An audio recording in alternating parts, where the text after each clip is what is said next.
So, a panorama. It's a 24 by 48 inch canvas.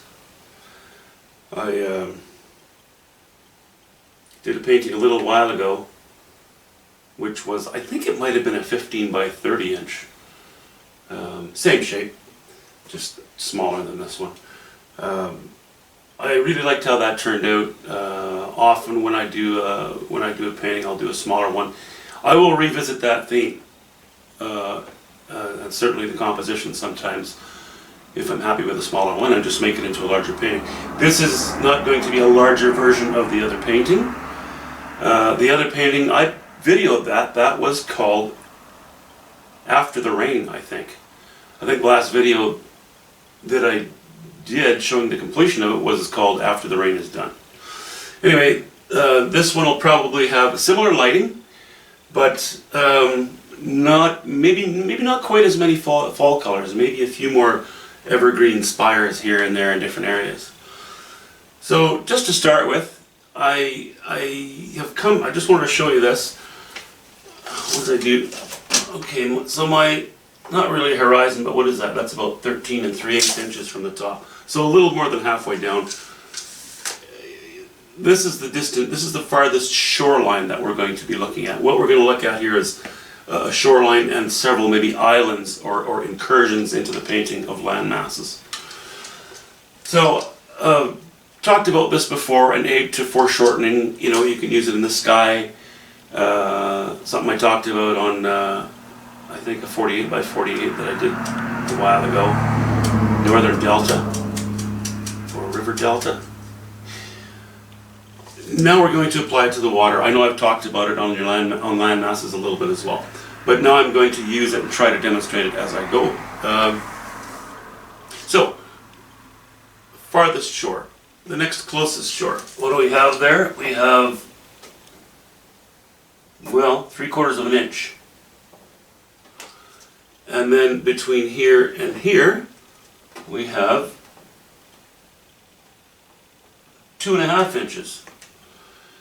And then between here and here, well, let's see, I can't really measure that, can I? Well, actually,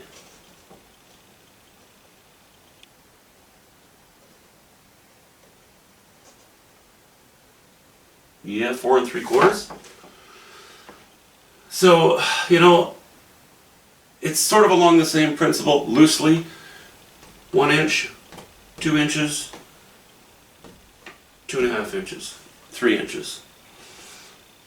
As we come closer, you know, we begin to look closer at our feet, and the spaces between the land masses become a little farther apart, as do your brush strokes or your knife strokes or whatever implement you're using. Another thing, as you get closer, this is a flat horizon. That's also a flat horizon. Where this, no, not a horizon, but where the shoreline meets the water. But as we come closer, we start to see in which direction the shore goes. I lifted up this point a little bit because and this one, because I want these closest shorelines to begin ever so slightly to point towards the focal area in the painting. We're just going to be very close to center here. Again, it's one of those cases where my focal area is very close to center. It'll look dangerously close to start with. When I paint it, you will begin to see me pull it in one direction or another. More than likely, I'm going to pull it off in this direction a little bit, and that will bring it off center. But anyway, that's why I have these two. They sort of act as arrows to point the viewer's eye. There's very slight tilting upwards, but it's enough to subliminally help the viewer, help guide the viewer's eye in towards the focal area. Anyway, that's not much information there. So, I will talk to you very shortly.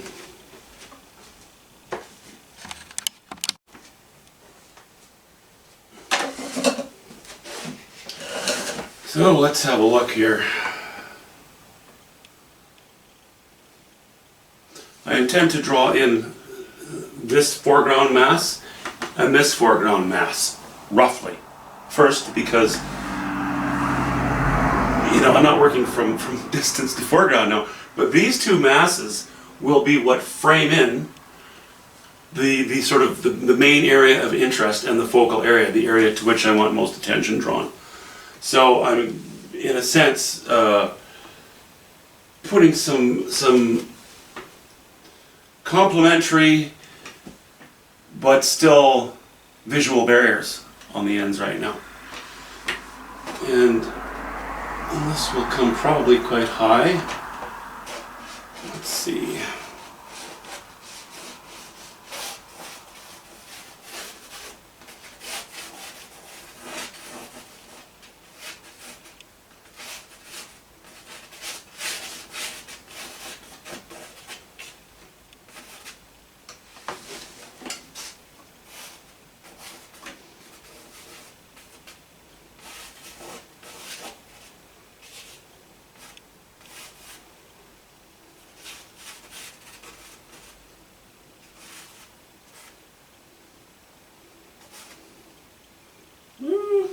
Okay, for the moment that's good.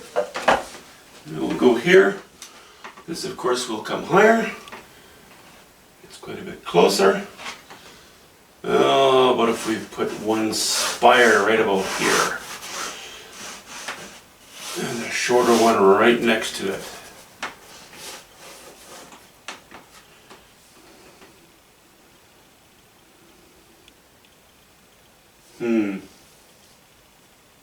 Okay. I think I might have gotten a little too zealous on this rock. I'd like to keep it below this line. I'm going to do something like that.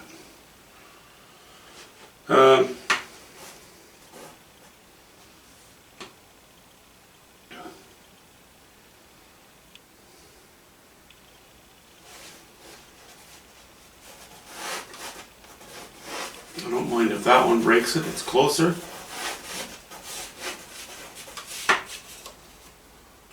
A rough rocky design there. And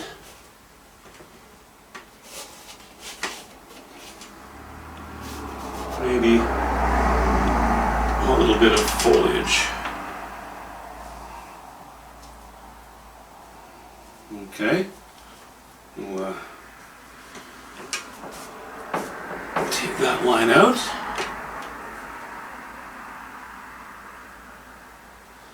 Even though this is my focal area here, and we all like to be led into a painting, I don't want to be led off way into the distance because I'm going to tone down the distance. That's going to be not important. That's just going to help.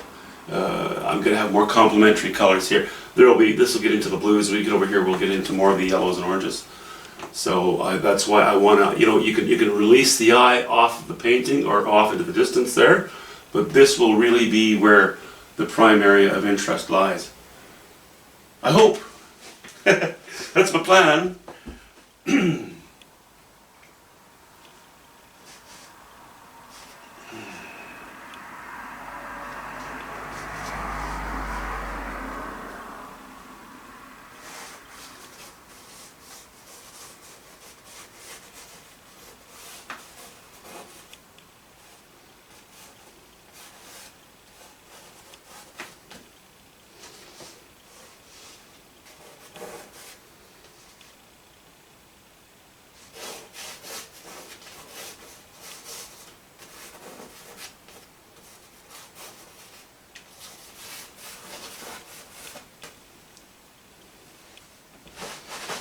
Getting a little bit high.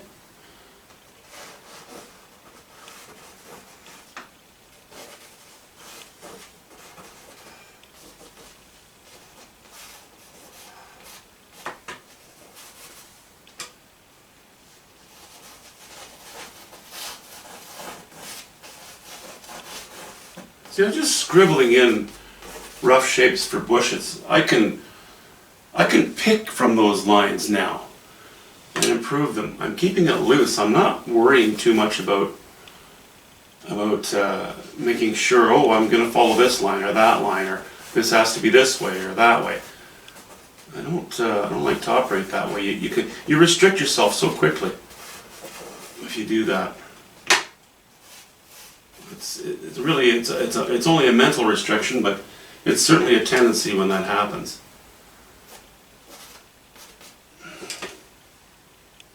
Okay, that's a bit much.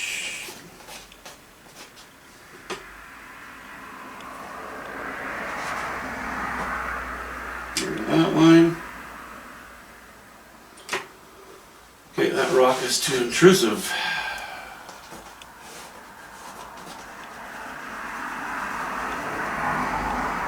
Reestablish that line.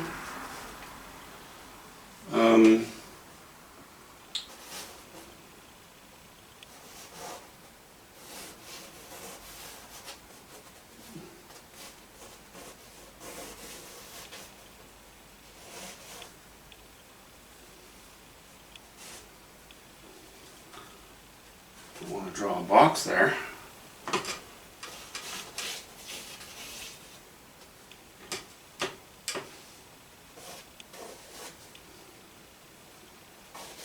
All right. Let me just scratch in a bit of rock design here as well.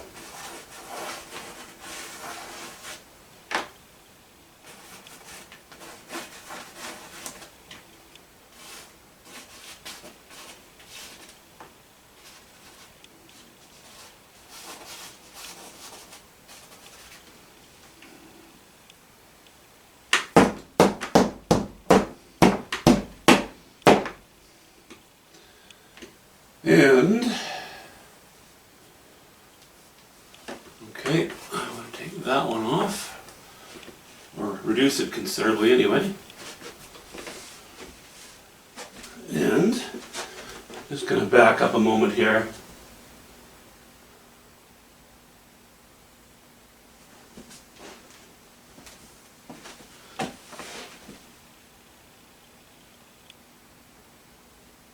Okay, I think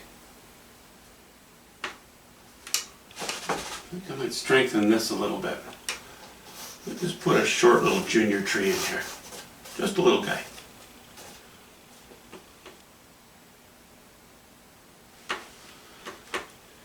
And I will call this the top of our distant shore. And then we will also have, I think, everything at this stage of the game for me is I think, because I'm never sure.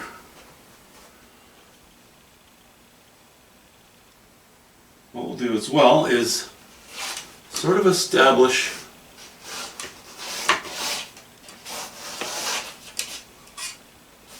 how our sky is going to behave.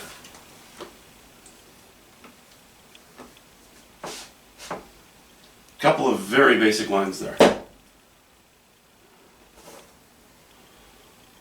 Not going to put pattern in the water, not going to worry about that yet. The rest of the painting will dictate what kind of pattern goes into the water. So that is not my concern.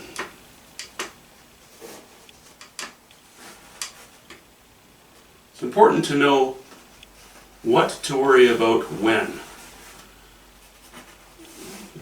There are so many things that, you start your drawing and you think, well, that's okay, but it's not perfect, I'd like to fashion it a little bit more this way or a little more that way, and personally, I don't worry about it. I start off with a sketch that is so imperfect. Part of the fun is working it towards perfection. Not that I believe that it ever is perfect, but working it towards that perfection as you revisit the canvas each time, improving on each step. But I've taken already a couple of breaks during my scratching here. I may do even more. I'm guessing, looking at it now. See, I just look at the camera for a minute and I look back at it. Immediately I have a thought that what I think I would like to do. My light's coming from the upper left. But let's say for example this is a small bay and there are trees off to our left, casting a shadow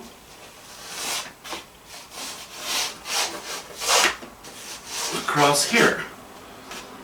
So our light is very intense here, toned down here, and we get a lot darker in the water here. Because if this is mostly in shadow, there'll be a bit of light here, but if this is mostly in shadow, it makes for a good silhouette against the background, and then the intensity of color builds, and then I'll tone this one down again. I might even have this partly in the shadow. Maybe completely in the shadow. Anyway, I don't like that already, but I like the idea, and even though I've drawn them on in charcoal and wiped them off, the remnant of charcoal is still there, so it'll keep me mindful of what I can potentially do down here. Okay, now I'm taking a break.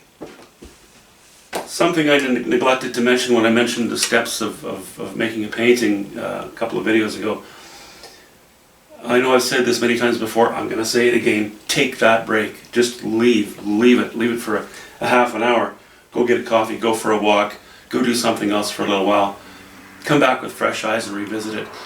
Even if you're anxious to carry on with the painting, leave the room. Seriously, just make it so that you can't inadvertently even see it, even for a few minutes.